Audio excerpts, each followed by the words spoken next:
Welcome to my channel. ಉತ್ತರ Karnataka recipe ನೋಡಕತ್ತಂತ ಎಲ್ಲ ನನ್ನ ಅಕ್ಕ ತಂಗಿಯರಿಗೂ ನಿಮ್ಮ ಮನೆ ಮಗಳಾದ ಲಕ್ಷ್ಮಿ ಆರ್ ಮಾಡುವ ನಮಸ್ಕಾರಗಳು ಫ್ರೆಂಡ್ಸ್. ಇವತ್ತಿನ ರೆಸಿಪಿ ಏನು ತೊಗೊಂಡಿನಿ ಅಂದ್ರೆ ಬಿಸಿ ಅನ್ನ, ಚಪಾತಿ, ದೋಸೆ, ಇಡ್ಲಿ ಜೊತೆ ತಿನ್ನುವಂತ ಸಿಂಪಲ್ ಆದ ಒಂದು ಚಟ್ನಿ ಮಾಡೋದು ಹೇಳ್ಕೊಡ್ತೀನಿ, ನೋಡ್ಕೊಂಬನ್ನಿ.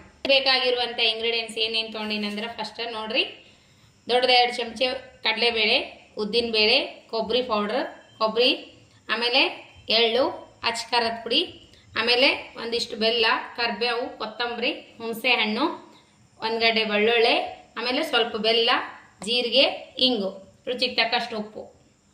ಈಗೇನು ಮಾಡೋಣ ಅಂದ್ರೆ ಫ್ರೈ ಮಾಡ್ಕೊಳ ಬನ್ನಿ.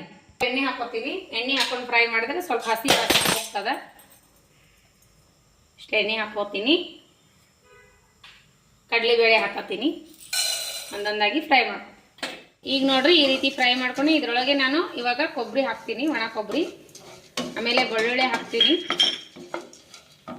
ಹಾಕೊಂಡಿನಿ, ಎಳ್ಳು, ಮೆಣಸಿಕಾಯಿ ಇದ್ರೊಳಗೆ ಹಾಕೋರಿ. ನಾ ಮೆಣಸಿಕಾಯಿ ಹಾಕಲ್ಲ, ರೆಡ್ ಖಾರ ಹಾಕ್ಬಿಡ್ತೀನಿ ಮ್ಯಾಗ.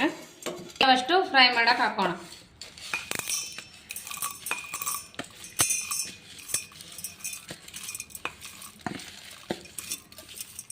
ಒಂದು ಜೀರಿಗೆ, ಆಮೇಲೆ ಒಂಚೂರು ಇಂಗು,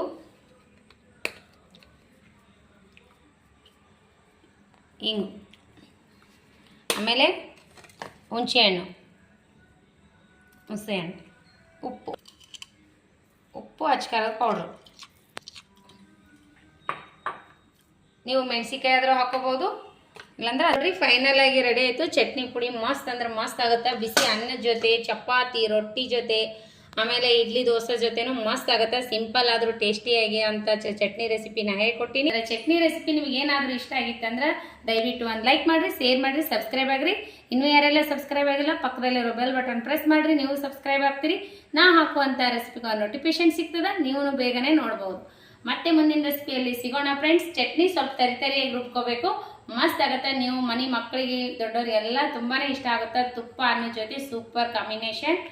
ಮತ್ತೆ ಮುಂದಿನ ರೆಸಿಪಿಯಲ್ಲಿ ಸಿಗೋಣ ಫ್ರೆಂಡ್ಸ್. ನಮಸ್ಕಾರ. ಯಾರೆಲ್ಲ ನನ್ನ ರೆಸಿಪಿ ತಪ್ಪದೇ ನೋಡ್ತೀರಿ ಅವರಿಗೆಲ್ಲ ತುಂಬ ಹೃದಯದ ಧನ್ಯವಾದಗಳು ಫ್ರೆಂಡ್ಸ್. ನಮಸ್ಕಾರ, ಬಾಯ್.